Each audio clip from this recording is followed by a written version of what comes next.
So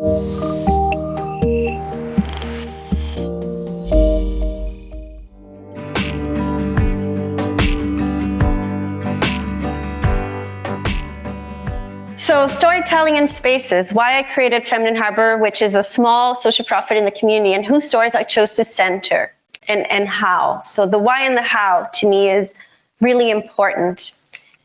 Everything we do, we need to be careful and really be self-reflective and understand that we always have a why. If you don't know your why, you need to stop and ask yourself, what is your why? Because we all do have reasons and deep desires that pull us towards something.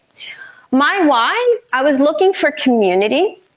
I was fragmented. This is 10 years ago. I was an immigrant. I had severed ties to my country and my culture. I was getting over a divorce at the time. But Brazil itself is so hurt because of colonization that a lot of our culture is also very toxic. So I didn't know how to even go back to my culture that way, because my culture is hurting and therefore the people are hurting. And I was looking for women, and I missed the guidance, the wisdom, and the love from my grandmothers and aunties. I grew up in a family where the women in my life were very present and very strong. I was looking for the pieces of me and other women. So who were the immigrants in this community? Who were the travelers? Who were the lifelong learners? Who were the educators, the professionals, the indigenous? And I, most importantly, as someone who was a single mother living alone in a community that was rather cold in my experience at the time, 10 years ago, there was actually a study 10 years ago that came out and said that the Waterloo region was one of the worst places for women to thrive in Canada. I was wondering, like, how do we change this? Where are the women?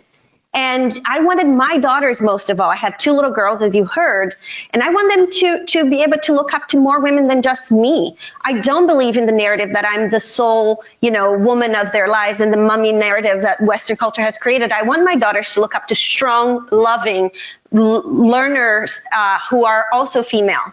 And I wanted to find that group of women, but I also realized that there was not really a space that was created to center their narratives. And most importantly, I was not interested in their professional narratives. There is a huge push in this area to center everything around our professional achievement, which is important, and I'm not discounting that. I am an educator, I am a professional, but I'm also a human being. And I also need to know, how do you manage to be a professional and juggle motherhood? That's important data that no one is talking about.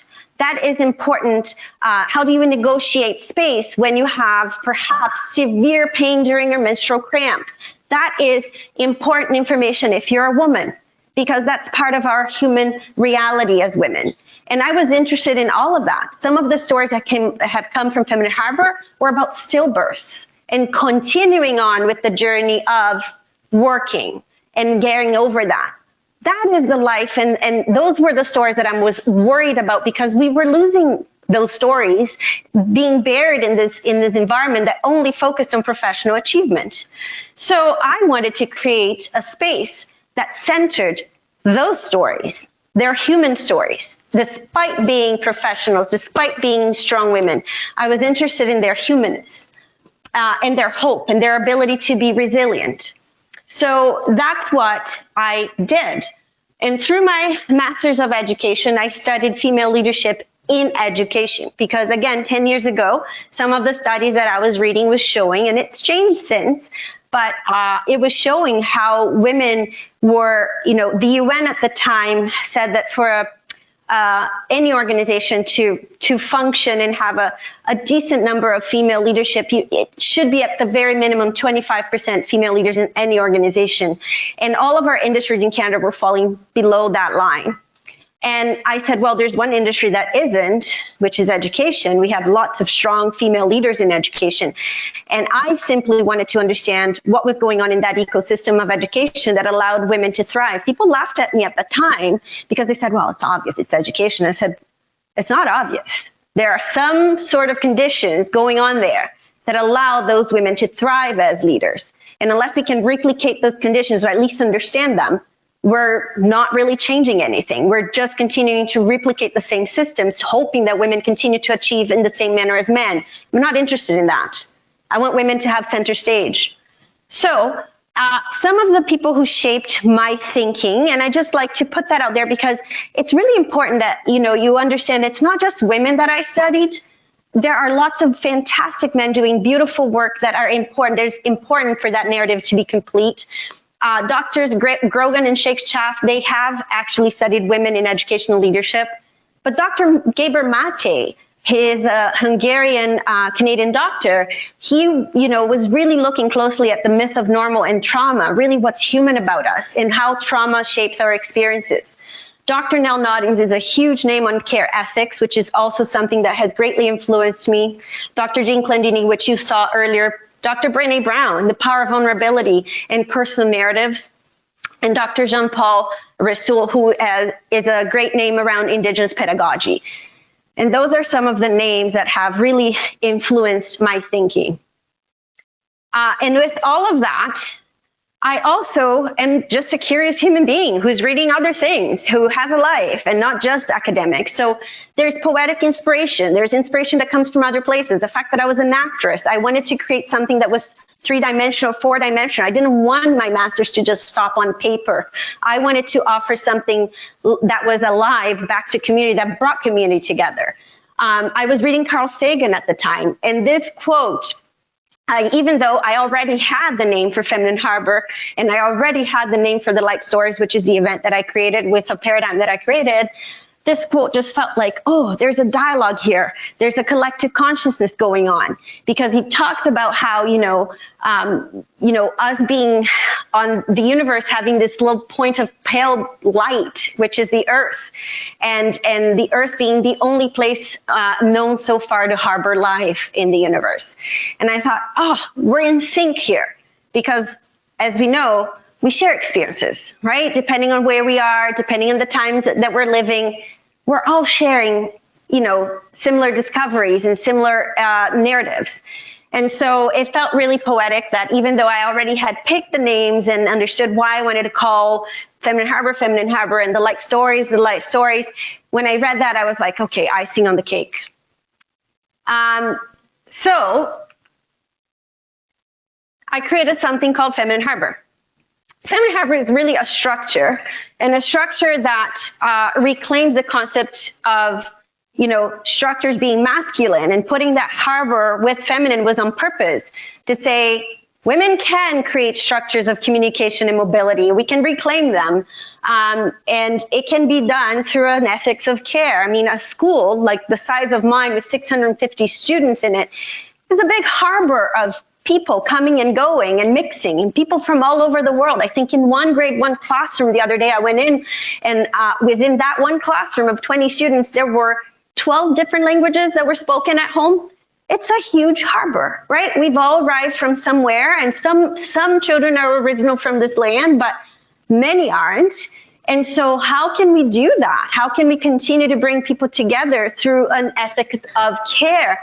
And how can we then shift the understanding of power? What if women took over some of these structures? Not all of them, not to be intimidating to the men in the audience, but what if we did things differently with these harbors, with these communication systems, with these systems of mobility? Started wondering that. What if leadership was seen and looked at differently? I wanted to create community, so I wanted to utilize spaces that were somewhat neutral in our community and that could hold women with diverse backgrounds. So our galleries were quite suited. We've had a wonderful relationship with the KW Art Gallery up until recently. And we have had relationships with other galleries, smaller galleries in the community. And that allows us to do two things. One, it allows the women to come to a place of power, because galleries are really powerful places and they hold a certain status. But it also is a place of beauty. I really wanted the women in the community to experience beauty and to see themselves reflected in the walls. And the KW Art Gallery has a wonderful program called Women in the Arts. And purposefully, a lot of the arts on the walls now are produced by women, because they also saw a deficit in how disproportionately most of the art pieces that were being exhibited historically were produced by men. So they've been trying to offset that and balance that. And so it was a really wonderful opportunity to bring the women and have them in a place of beauty and that inspired them to see themselves. And then I created the light stories to go with the harbor. Again, that idea that a harbor, you go towards a harbor for the light, to feel safe, but looking for the light. But I am a primary teacher at heart, even though I'm a vice principal right now. Really what I loved was kindergarten when I was teaching. And, you know, primary teachers, if you know anything about the primary teaching world, you will know that we love acronyms. And to me, you know, it was important to humanize the idea of light. Light is a really vast concept. It's a concept that can travel through time and space, and people can make different interpretations of it. And for me as an educator, especially as an educator, again, remember, of little kids initially, how do you make that understandable? How do you break that down in a way that people can at least think of it differently? And what I studied, and I noticed the medicine wheel was a human paradigm. I have a friend who is Mapuche from Chile, and she told me there was a similar human paradigm in Chile called the Kutrun. And I started noticing that there were some serious similarities between these different human paradigms around the world. And there's a very similar social pattern to them, where they point to north, south, east, and west, 4 different directions always. And if you are in balance with these 4 different aspects of the earth and of yourself, then you kind of, you embrace the creator. Really, that's what the medicine wheel talks about. That's what the Kutrun talks about. And so I did a bit of research around human paradigms, and I thought, okay, I'm just going to create a human paradigm with the word light. I said, you know, I can do this. And to me, light is, the L is for leadership, but that leadership has to be rooted in love. Really, if we're talking about children, if we're talking about ethics of care, there has to be love. I can't be a vice principal of a school of K to 8 without loving those kids. It's just not going to work. It doesn't work. So love primarily, and then integrity for the I, guidance for the G, humanity for the H, and trust for the T. And we always do our events on the equinox and solstice, again, for effectiveness. One, I can only manage 4 events a year, or barely can. But also it's a way to effectively reminding people, yeah, this is when the earth shifts light. There's a beautiful concept here that we can, you know, remember through poetry, through art, and through stories, and attach our stories to that story of the Great Mother, you know, and honor her that way. So as a narrative inquiry researcher and former actress, I was aware of time. I was looking for creating and rebraiding cross-generational stories. So it was a very conscious choice of mine to bring different generations of women together. We are not really creating spaces for women in their 20s to dialogue with women in their 60s. And that is crucial for women to understand themselves as women, to understand their human experiences. Not everything is about professional growth. There is a lot of human growth that is going missing there if we don't understand who we are as people. I was very cognizant of place. So recognizing that our location shapes our experiences, I really hoped to bridge the dialogue between Indigenous, immigrant, white, and Black women. And I am a bit of a gatekeeper. Let's not ignore that white supremacy and racism does exist. And so, you know, not every white woman makes to my light stories. I need to know that my Black speakers and my Black friends are going to be safe in that space. And so I do filter through, and there is a little bit of gatekeeping in there for sure. And making sure that we center those who are the most vulnerable, that my Indigenous friends are going to be safe with that white person in that space. But I also think it's important to bridge. And there are lots of loving white women in my life who also don't even know where to start, because they know the power and the privilege that they hold, and they don't know how to reach. And so how do you bridge those experiences? The diversity and similarities through the light human paradigm, respectfully exploring how we're similar and how we're different, and looking at our differences as an asset, and understanding what we can give each other and how we can, you know, bridge each other's growth with what we bring to the table. And the organization and desire outcomes, gathering in an art gallery where beauty takes center stage while holding women at center stage where they have the power of communication. And while men are always welcome to the light stories, they're welcome to come and listen. Doesn't need to be men at the center all the time. There are experiences, like I said, of being a trans woman. We had trans women on our stage.